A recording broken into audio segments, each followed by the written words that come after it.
Welcome back to What Men Want. Like we said, in sex, as it is in cricket, performance is paramount. So it's good to brush up on your averages and strike rates every once in a while. So you may have the Shoaib Akhtar run-up, but do you have that perfect in-swinging Yorker? Well, when it comes to being the dream partner, it's all about performance, and that includes the run-up, the action, all the way to the final delivery. Relax. Sometimes love just ain't enough. Our peer group teaches us men that it is important to perform to impress.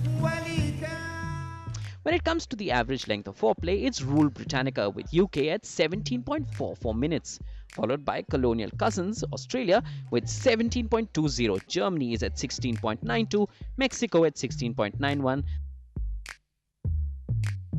while the world average is 15.78, India doesn't do too badly with 13.98. Foreplay is fine, but getting into the act, how long does it really last, the lovemaking? Well, the Central Americans lead here.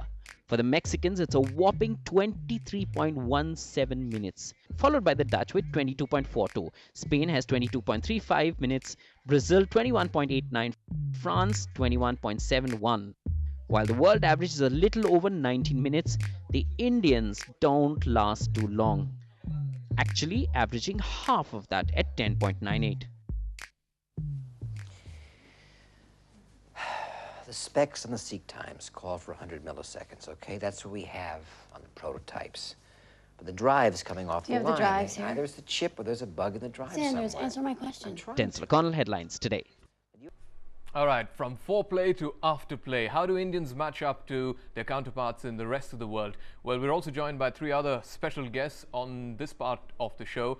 Prahlad Kakkar, the funny man of India's ad world, joins us from our Mumbai studios. And I see, Mr. Kakkar, you're in good company today. Shalin Chopra, Bollywood actress, is giving you company. I'm in very delectable company, thank you.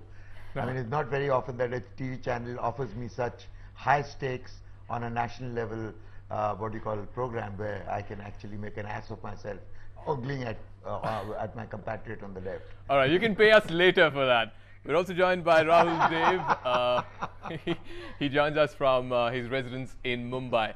All right, Mr. Kakkar, about the average Indian man and how he matches up to his counterparts in the rest of the world. We've seen it from this survey that when it comes to passion, when it comes to amount of time spent in foreplay, Indians are at least a couple of notches below, say, the Mexicans or the Italians. What would you attribute that to? I think it's lack of practice and more fantasy. You know, Indians tend to fantasize a lot about what they want to do and not actually have the courage to go about doing it, except sometimes when they actually want to buy their sex. Now, having said that, I think things are changing drastically because we're a very young nation. We have a very large population of very young, very horny, very highly motivated young people who, especially in the cities, are experimenting like hell. So they're not only going to catch up with the rest of the world, I think they're going to surpass them in a little while. Let me ask the lady there. I mean, do you see that change in the Indian man over the last, say, 10 years, maybe half a decade or so, that Indian men are willing to experiment a lot more? I don't know about Mr. Kakkar, but the average Indian man. Yes, I guess the modern men in India have definitely, changed, improved.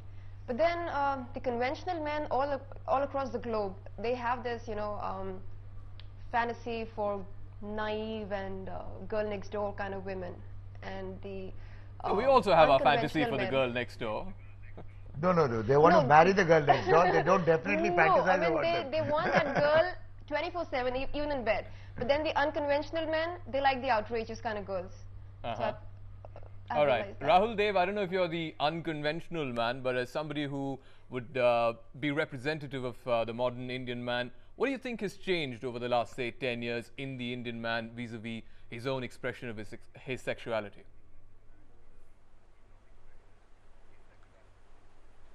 I don't know about the last 10 years, man, but if you go down a few centuries, the Kama Sutra happened in this very mistaken, strange land. And precious little so changed Bible, after that, so are you saying? was kind of invented over here. What's that? And precious little changed after that, after the Kama Sutra? I didn't hear that last bit. No, we were I think when you do the Kama Sutra once in this country of mystery, then you know there's very little left unless somebody really reinvents the Kama Sutra. Well, it leaves little to the imagination, doesn't it? But Dr. Sanjay, So I'll leave. I won't leave that to imagination. I'll leave that to Prahlad. Because I have complete faith in his abilities to reinvent the Kama Sutra. he's got a lot of imagination himself. So tell me, what about the Kama Sutra? I didn't hear what he said.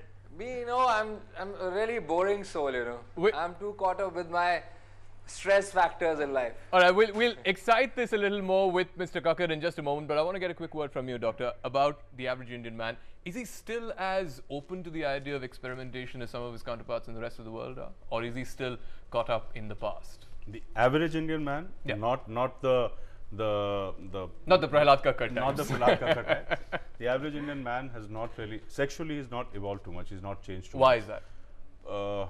See, my theory here is that if the statistics for sexual functioning in India, as we've seen in this survey that they've carried out, these statistics are more disappointing compared to what we get in the West. I think it has a lot to do with full stomachs. You are a country which is developing. You are struggling to still meet your basic needs. Sex apart, sex is supposed to be a basic need. Definitely, psychiatrists feel that. But when you are still, grappling with a lot of other things, how to make ends meet, how to just get through. But do you see that changing at least in urban India, the new in young India? urban India, yes. In the younger generation, yes. But we are talking about the average Indian male who is probably a 35, 40, 45-year-old male who's living a life which is not laced with a lot of luxury, a lot of All comfort. right, and we were told that 60% of India is under 30. But thanks very much, Doctor, for giving us your thoughts on the average Indian man and his sexual preferences. There's lots more coming up on the other side of this break. From performance, we'll go to preferences. Do men like it shaken or do they like it stirred? On the other side.